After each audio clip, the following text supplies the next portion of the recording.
அம்பேத்கரியம் 50 தொகுக்கிற இந்த நேரத்தில் இடைப்பட்ட நேரத்தில் உங்களை சந்தித்து சில விஷயங்களை பகிர்ந்துக்கணும் அப்படின்றது தான் இந்த காணொலியோட நோக்கம். அந்த அடிப்படையில் இன்றைக்கி அம்பேத்கரை பற்றி உங்களுக்கு தெரிஞ்ச அல்லது தெரியாத ஒரு 3 விஷயங்களை மட்டும் இன்றைக்கி நான் பகிர்ந்துக்க போகிறேன். அதில் முக்கியமானது அம்பேத்கருடைய தீர்க்க தரிசனங்கள்.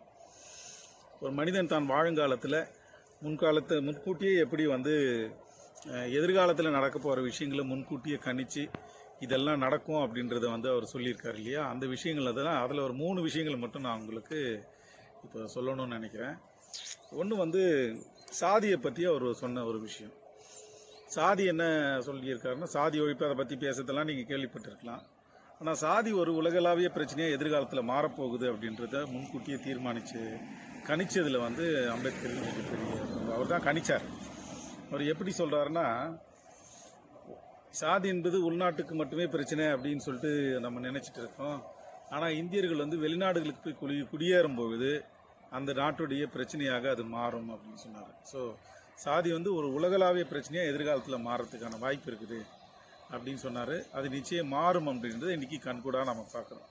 புலம்பெயர்ந்த தமிழர்கள் அல்லது புலம்பெயர்ந்த இந்தியர்கள் எங்கெல்லாம் போய் குடியேறி இருக்கின்றார்களோ அங்கெல்லாம் சாதிய அமைப்புகளை அவர்கள் உருவாக்கி இருக்கின்றார்கள். மலேசியாவில் உருவாக்கி இருக்கின்றார்கள், ஐரோப்பாவில் உருவாக்கி இருக்கிறார்கள், அமெரிக்காவில் உருவாக்கி இருக்கிறாங்க. சாதி அவர்கள் போகின்ற இடங்களில் எல்லாம் கூடவே கொண்டு போகின்ற ஒரு தேவையில்லாத லக்கேஜ் மாதிரி மாறி இருக்கு. ஸோ அம்பேத்கருடைய தீர்க்க தரிசனம் இதில் உண்மையாயிடுச்சு. இது எப்போ சொல்லியிருக்காரு? ஏறக்கூடிய ஒரு 90-80 வருஷத்துக்கு முன்னாடி அவர் சொன்னது இன்னைக்கு நிஜமாகி இருக்கு. 2வது தீர்க்க தரிசனம் முக்கியமாக சொல்லணும்னா காஷ்மீர் பிரச்சனையை சொல்லலாம். காஷ்மீர் பிரச்சனை இன்னைக்கு தீராத பிரச்சனையாக மாறும் அப்படின்னு அவர் எப்போ சொன்னார்னா, நேருடைய தவறான வெளியுறவு கொள்கைகளினால காஷ்மீர் இந்தியாவிற்கு தலைவலியாக மாறும்ன்றது மட்டும் இல்லை, இந்தியாவிற்கு அது பெரிய இராணுவ செலவை செய்யும் அப்படின்னு சொன்னார். ஸோ இன்னைக்கு அது நிறைவேறி இருக்கிறத நாம் பார்க்குறோம்.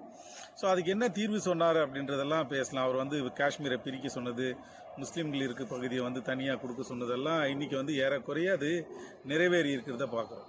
ஸோ அவர் சொன்ன தீர்மானங்கள், அவர் சொன்ன தீர்வுகள் காஷ்மீரை பொறுத்த வரைக்கும் இன்னைக்கு உண்மையாயிருக்கு. 3வது ஒரு விஷயம், இந்தியாவில் எதிர்காலத்தில் சாதி சங்கங்கள் எல்லாம் கட்சி ஆரம்பிக்கும் அப்படின்னு சொன்னார். உங்களுக்கு ஆச்சரியமாக இருக்கும் இதை சொன்னால், மற்ற விஷயங்களுக்கு பரவாயில்ல. இது ரொம்ப முக்கியமான விஷயமா பார்க்குறேன். அது நாடாளுமன்றத்தில் அரசமைப்பு சட்டத்தை அவர் சமர்ப்பிச்சுட்டு பேசும்போது சொன்னார், எனக்கு மனசு ரொம்ப சஞ்சலமாக இருக்குது, எதிர்காலத்தில் பார்க்குறேன் இப்படி நடக்கும் அப்படின்ட்டு. இன்றைக்கி சின்ன சின்ன சாதிகளாக இருக்கக்கூடிய அமைப்புகள் எல்லாம் பின்னாடி ஒரு பெரிய அரசியல் கட்சிகளாக மாறி இந்தியாவை ஆட்டி படைக்கின்ற காலம் வரும். அப்போது இந்தியாவுக்கு நாம் உருவாக்கி இருக்கிற இந்த அரசமைப்பு சட்டத்தை அவர்கள் அழிப்பார்கள் அப்படின்னு அவர் சொன்னார். அது இன்னைக்கு உண்மையாக நம்ம பார்க்குறோம்.